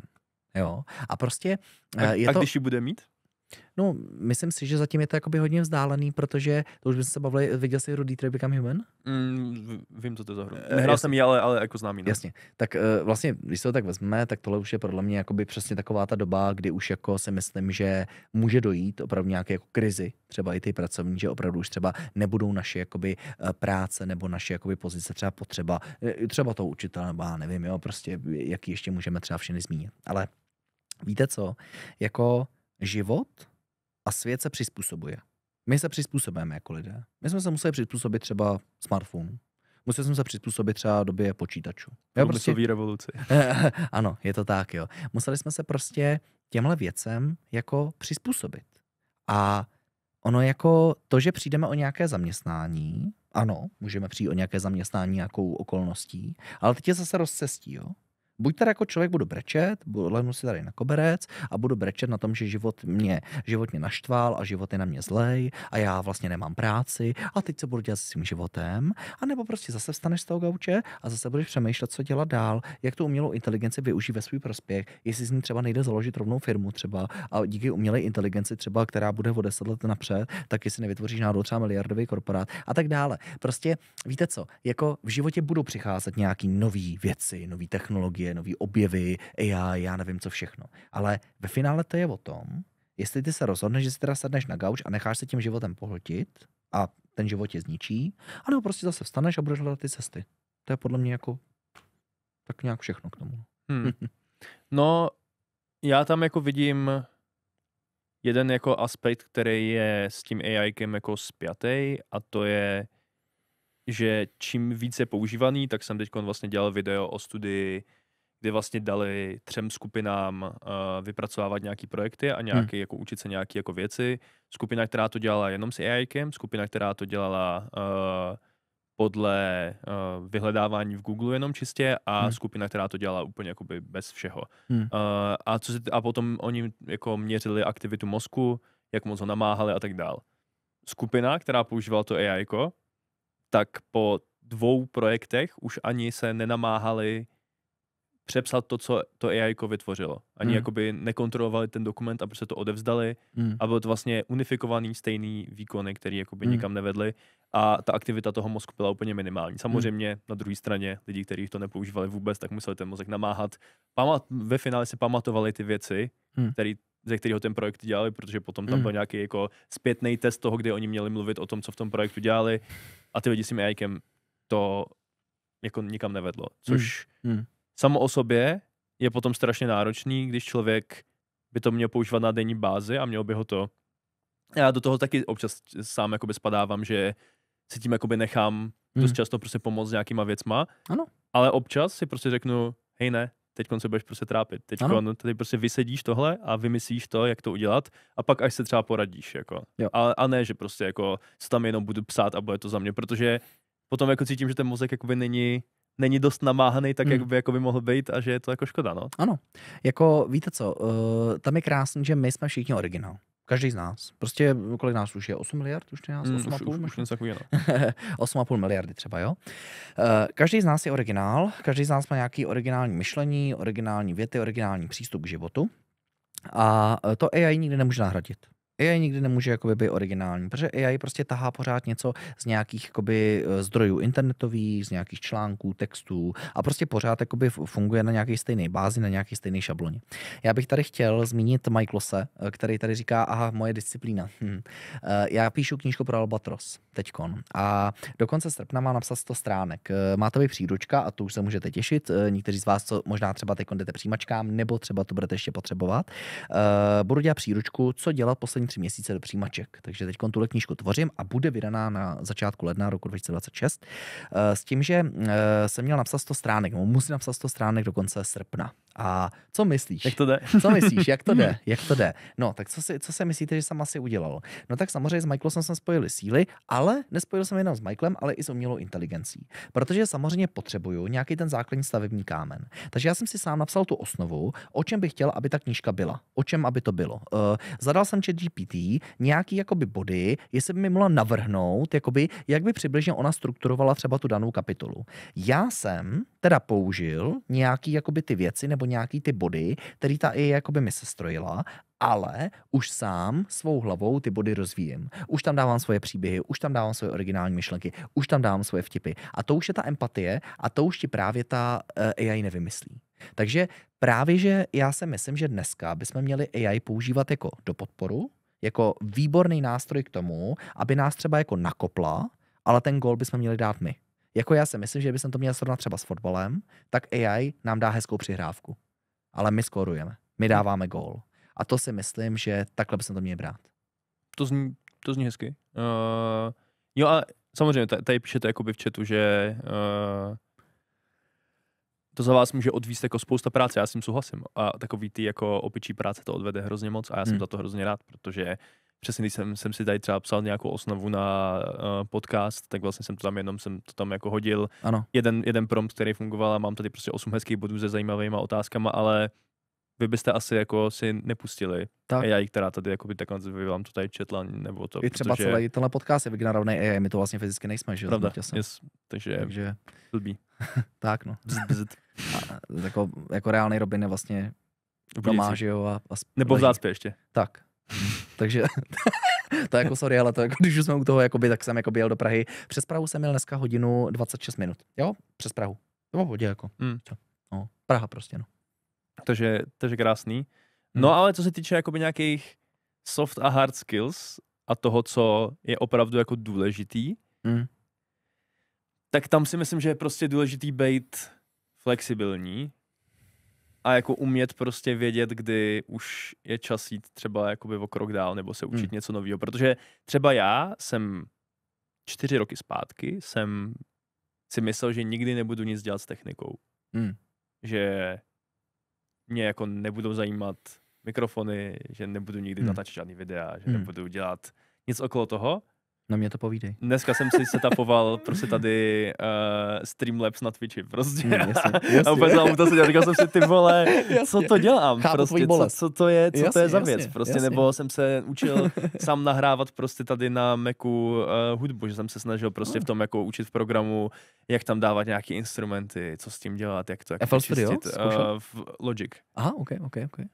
A je tam jako strašně věcí, a čím jde člověk hloubš, tak tím zjišťuje, že toho ví míň, že jo? No, prostě. jasně, klasika, no. Prostě vím, že nic nevím, no. Nebo že prostě tady střihám prostě na telefonu, nebo jsem se teď, mi všichni říkali, prostě nestřihej, dneska jsem vydal video o tom, že by lidi neměli třeba v CapCutu, protože je to špatně, protože CapCut si bere vlastně veškerý data, obličej, hlas a má vlastně, tím, že tam člověk klikne na podmínky, že to bere, tak vlastně se mu předává veškerá jakoby používání tady toho hlasu pro jakýkoliv účely na neomezeně dlouhou dobu, takže vlastně člověk jakožto influencer nebo když tam člověk jakoby dělá to, tak vlastně on vlastní ten obsah a může to dělat na propagaci politických stran, čehokoliv možného. Takže je možná dobrý o tom jakoby šířit nějaký povědomí, že je tady to jakoby problematický, ale že by jsem jako, a já jsem to vlastně udělal to video a seděl jsem to a říkal jsem si, ty vole, já jsem teďkon udělal video o tom, že nějaká aplikace dělá takovýhle nehezký věci a dávám už lidem rovnou to, kde říkám, co je za to jako dobrá náhrada. Že prostě jsem vyzkoušel jiný videoeditory. Já jsem vyzkoušel videoeditory a tady to je ten videoeditor, který je za mě jako nejlepší na telefonu prostě. A úplně jsem říkal jako, to jsem nějaký jako tech youtuber, nebo jakoby toho jakoby nejdál od toho, co by jsem jakoby si představil, že by jsem jako dělal, ale vlastně jsem se tak nějak jako jsem si říkal, OK, tak jako když mě baví mluvit a dělat nějaký věci, tak to ale znamená, že potřebuji mít zase přesah do třeba té techniky a potřebuji tady už chápat, že OBS-ko není 3 náhodný písmena, ale že s tím jakoby je spojený třeba nějaký napojení streamu. No, jasně. Takže je to jako zvláštní, kam ty cesty se jakoby zavedou a že vlastně jako, myslím si, že je důležité se furt jakoby učit něco nového, že vlastně jako, já jsem A pak je to vlastně i jako hezký pocit, ne? Jakože když vlastně si to Jo. jakoby nastavíš sám a on to najednou jakoby funguje, Ano. ty si řekneš jako ty vole, No, jako. jasně, no. Look at me, ty vole. Víš co, prostě jako na babičky říkali, ty si ajťár, když si zapnul mobil, že jo? No prostě, jo, tak tady super říkám, ty vlastně spustil OBS, kámo. Jasně. Prostě, dobré, jako. Jasně, no.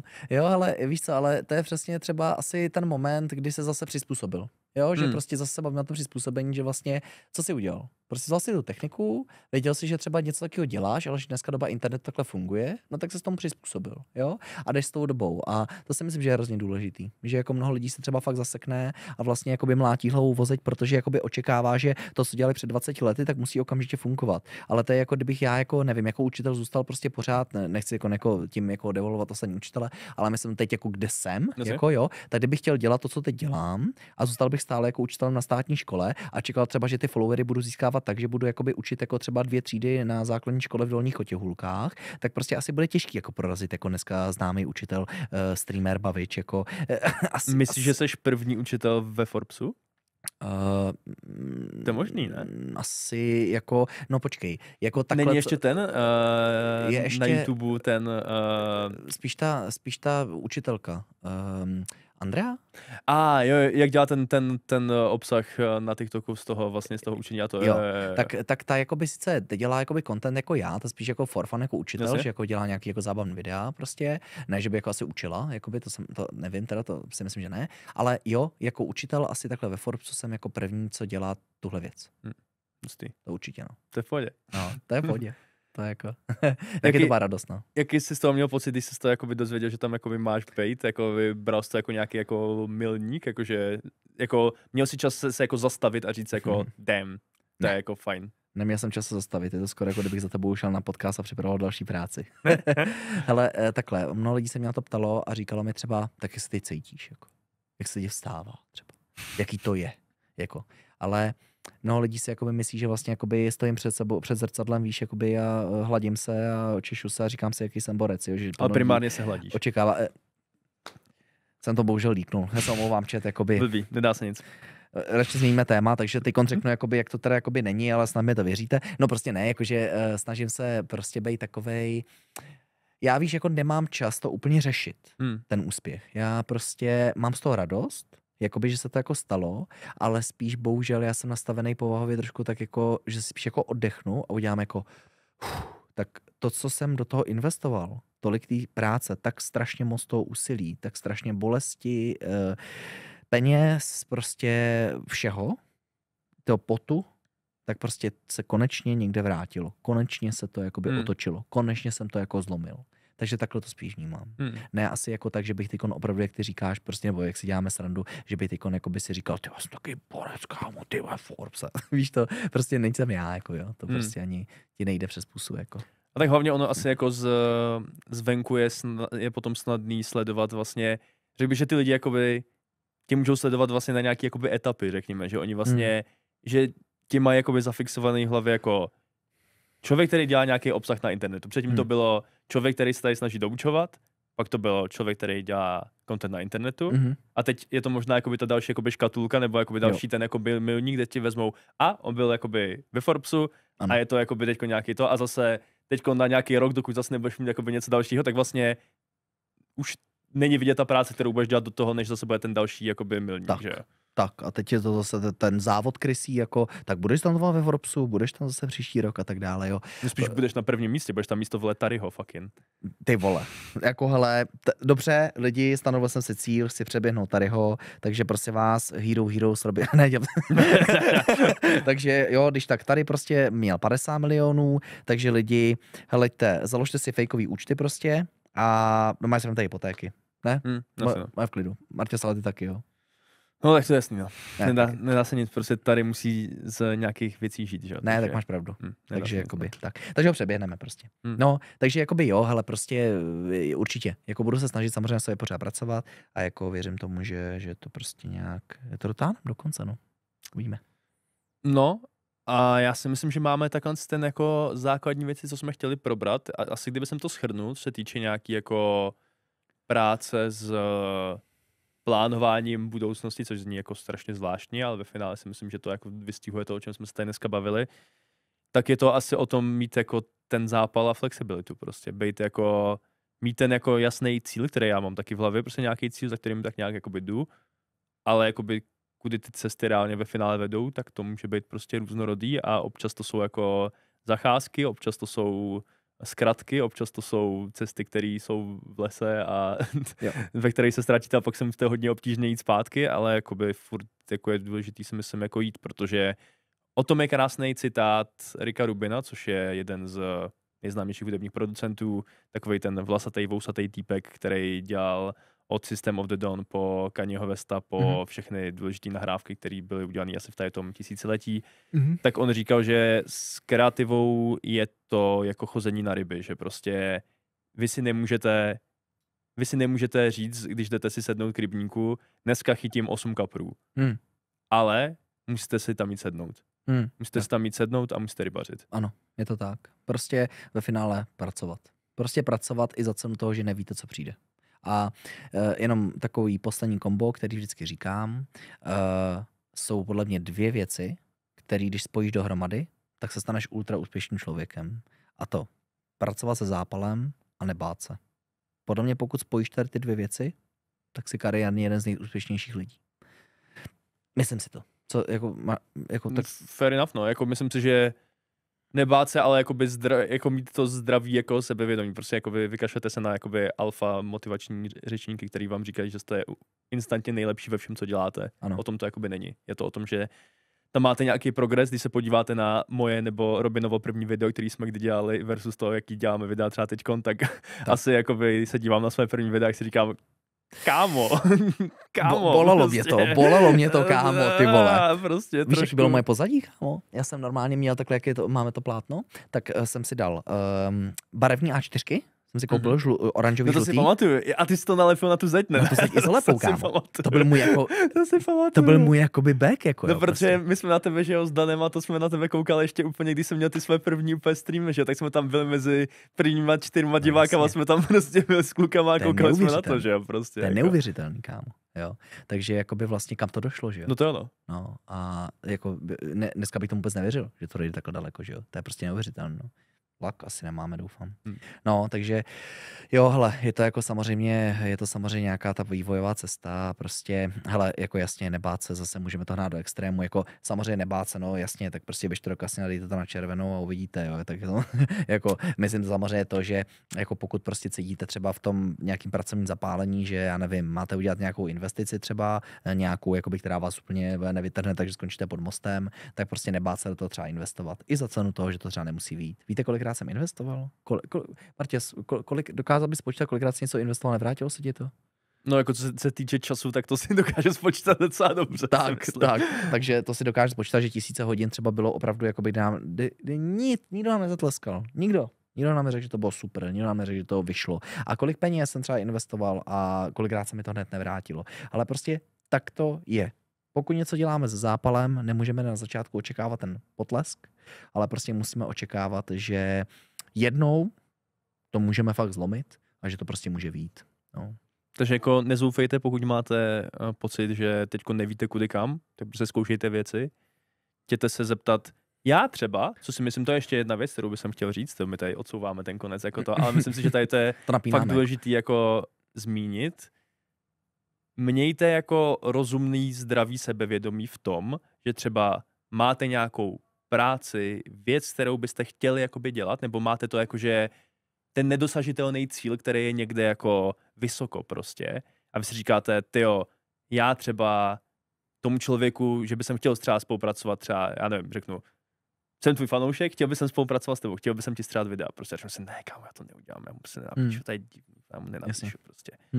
To prostě napište, teď jakoby ty vole, jakoby, co se jakoby stane, jako, nebo pro mě v tady tom byl největší jako důkaz toho, že jsem se dostal do toho Mastercardího programu prostě. Tam se hlásilo 5000 lidí z celého světa, mě prostě vybral mezi top 10.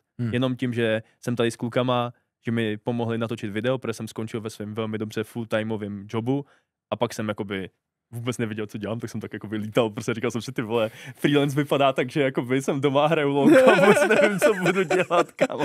A byl jsem z toho úplně, tak jsem si říkal, tak dobrý, tak aspoň tady si dám tu práci s tím, že natočím dobrý video, že si napíšu fakt hezký skript, natočím dobrý video. A oni mi říkali, no jako to bylo asi nejlepší video, který nám tam prostě přišel z těch všech jako lidí, jako ten skript byl jako hezký. A já jsem si říkal, ty vole, tak asi mě tam nevezmou, ne, proč by mě tam vzali, ty vole, no, jakoby, co bych tam dělal. No a pak jakoby o rok později jsem jakoby koukal v Koreji na Valorant a v Londýně jsem viděl Linkin Park v O2 aréně, jak tam jakoby zahajujou prostě světový šampionát velko. Říkal jsem si, ty vole, jakoby no, jedno video, jednominutový video jsem prostě udělal, ty vole. A prostě jako. ses nebál a prostě jsi to zkusil. Protože... A dělal se s zápalem. A to je stejný, jako když třeba, nevím, jak jsi to měl ty, ale třeba já, když jsem začínal postovat videa, tak jsem šel na TikTok, protože jsem se styděl to dávat na Instagram. Protože jsem se styděl, že mě uvidí lidi, kteří mě znají, protože jsem věděl, že na TikToku nebudou ty, kteří mě znají. Jo. Ale asi ne jakoby takhle u těch socek, jakože bych se jakoby bál třeba postovat něco jako na Instagram, že jsem to radši poslal na TikTok, ale pamatuju si, že jsem se bál říkat, že jsem učitel na začátku. Když jsem začal streamovat na Twitchi, tak jsem mě ptali, co dělám za práci a já jsem řekl, to jako, a mám se bál to říct, kámo.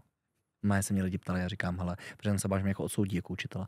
A že řeknu jako, ty jsi jako učitel, tak to se koukat nebudu, víš? Tak jsem říkal, jsem for fun streamer a jakoby pracoval jsem jako v dětském domově. Ale neřekl jsem, že doučuju, že jsem doučovatel, že jsem učitel. A pak jsem to jednou řekl. Jsem se jako nebál, protože jsem se bál a řekl jsem, kurva, za co ty se to? Tak jsem se prostě nebál. Tak jsi to řekl, no. A tohle, co jsem se nebál, mě možná dneska stojí místo ve Forbesu. No. Jo, prostě tak to je. Dělat práci se zápalem a nebát se. A jsme zase u toho.